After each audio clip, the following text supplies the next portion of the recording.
বরযাত্রী তো শেষ হলো, এখন হবে আমাদের পুরো মোমেন্টটা ঘুরে দেখার পালা। আসসালামু আলাইকুম, welcome back to Atifa Shams channel. গত পর্বে আমি দেখিয়েছিলাম আমরা বরযাত্রীতে গিয়েছিলাম। খাওয়া দাওয়া শেষ করে আমরা যখন নিচে নামি দেখি বউ হেঁটে আসছে। তখন আমি মনে মনে বললাম, মেয়েদের আসলে শুধু এই একটি দিনই আনন্দের, তারপর থেকে শুরু হয়ে যায় রেসপন্সিবিলিটি। শুধু রেসপন্সিবিলিটি না, রেসপন্সিবিলিটির উপরে রেসপন্সিবিলিটি, নিচের রেসপন্সিবিলিটি, ডানের রেসপন্সিবিলিটি, বামের রেসপন্সিবিলিটি। এক কথায় শুধুই দায়িত্বময় হয়ে যায় জীবন।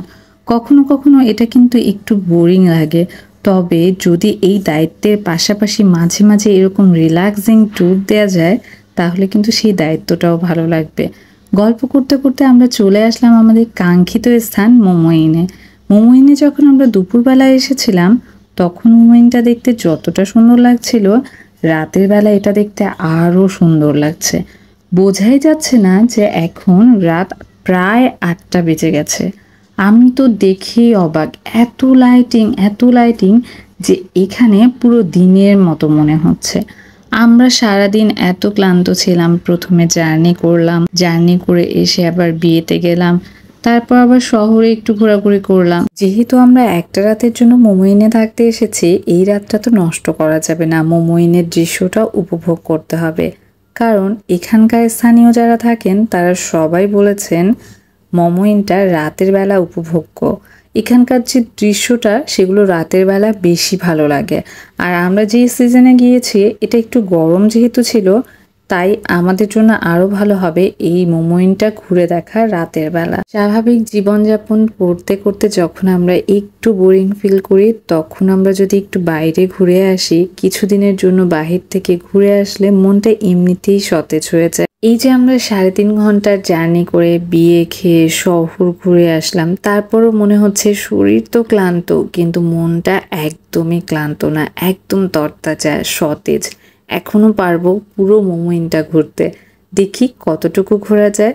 আমরা এখানে গাড়ি নিয়ে টোটালি চলে আসলাম ডিরেকশন নিতে নিতে। আমাদের রুমটা কোন পাশে বুকিং দেয়া আছে আমরা সেখানে চলে গেলাম। যেহেতু ঈদের মাত্র আর 2 দিন বাকি আছে, তাই এখানে ভেবেছিলাম ভিড় হবে না, কিন্তু না, এখানে কিন্তু অনেক ভিড়। আলহামদুলিল্লাহ জায়গাটা এত সুন্দর। যখন আমরা এখানে গাড়িটা পার্ক করলাম দেখে এত ভালো লাগছিল। অনেক দিন পর আমরা এরকম 5 স্টার হোটেলে আসলাম। তো এটার এন্ট্রান্সটা ওরা ঈদের জন্য খুব সুন্দর করে সাজিয়েছে, একটা মিনারের মতো করে ফুটেজটা দিয়েছে। এবং এখানে যেহেতু সামনে কোরবানি ঈদ, তাই তারা কোরবানির থিম করে লবিটা সাজিয়েছে। দেখতে কিন্তু সেই চমৎকার লাগছিল। আমার তো এই জায়গাটা এত পছন্দ হয়েছে, লাইটিং এটা সেটা। আর এই যে এখানে ফোয়ারাটা, এটা দেখতে তো বেশ লাগছিল। আমার মনে হচ্ছে এখানে যদি আরো কিছু সময় কাটানো যেত। আমি এই ফোয়ারাটার আবার ক্লোজ করে বেশ কিছু ফুটেজ নিয়ে নিলাম। আমার অনেক ভালো লাগছিল, একদম রিল্যাক্সিং একটা মোমেন্ট। এরপর আমরা চলে গেলাম আমাদের রুমের পাশের দেয়ালটাতে এরকম কিছু কারুকাজ করা ছিল, আমার কিন্তু অনেক ভালো লেগেছে। এত তাড়াহুড়ায় পুরো ট্যুরটা করেছি যে রুমের ফুটেজ ঠিকভাবে নিতেই পারিনি। তো এখানে শুধু আপেলের ফুটেজ নেওয়া হয়েছে। এদিকে চটজলদি আমরা উপরে চলে গেলাম, কারণ আমাদের সুইমিং পুলের যে অফারটা সেটা বন্ধ হয়ে যাবে রাত 8টার মধ্যে। যদিও 8টা অনেকাংশেই বেজে গিয়েছে, কিন্তু যেহেতু ওখানে কেউ ছিল না তাই আমরা চটজলদি ওখানে এই সুযোগটা নিতে পেরেছি। এখানে কিন্তু সুইমিং পুলটা একদম 10 তলার উপরে। কি যে একটা অসাধারণ ভিউ ছিল বলে বোঝাতে পারবো না। জাস্ট বিশাল একটা সুইমিং পুল, এবং সুইমিং পুলটির ডেপথটা এত বেশি ছিল, আমি যদি নামতাম তাহলে হয়তো বা আমি একটুও দাঁড়িয়ে থাকতে পারতাম না। কারণ এখানে যে ঢেউটা আসছে মনে হয় যেন ঢেউটা আমাকেই ফেলে দিবে। যেহেতু আমার কন্যা আমার কোলে ছিল তাই আমার নামার সুযোগ হয়নি। আর কেন জানি এই গরমেও আমার ঠান্ডা লাগছিল, সেজন্য আমি আরো নামিনি। তবে এখানে জারিফ আর আমার এজিওজি ওরা কিন্তু সাঁতার কাটার চেষ্টা করছিল। আমার এজিওজি অবশ্য সাঁতার জানে, কিন্তু জারিফ জানে না, সে একটু ভয় ভয় পাচ্ছিল, তাই আমার এজিওজি তাকে শিখিয়ে দিচ্ছিল। 10 তলার উপরে সুইমিং পুলটা হওয়ার কারণে এটা এতটা অ্যাস্থেটিক লাগছিল। চারিদিক একদম ফাঁকা, আশেপাশে কোনো বিল্ডিং এই বিল্ডিং এর সমান ছিল না, যার কারণে চারপাশ থেকে প্রচুর বাতাস আসছিল। আর এই স্নিগ্ধ বাতাস, এরকম একটা সুইমিং পুল পুরো ফাঁকা, শুধু আমরা আর কেউ নেই। কি যে ভালো লাগছিল।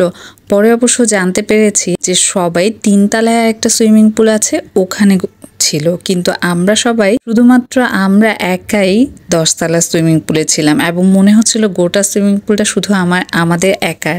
এত যে ভালো লাগছিল। আমি উপর থেকে দেখলাম নিচের ভিউটা অনেক চমৎকার, অনেক অসাধারণ।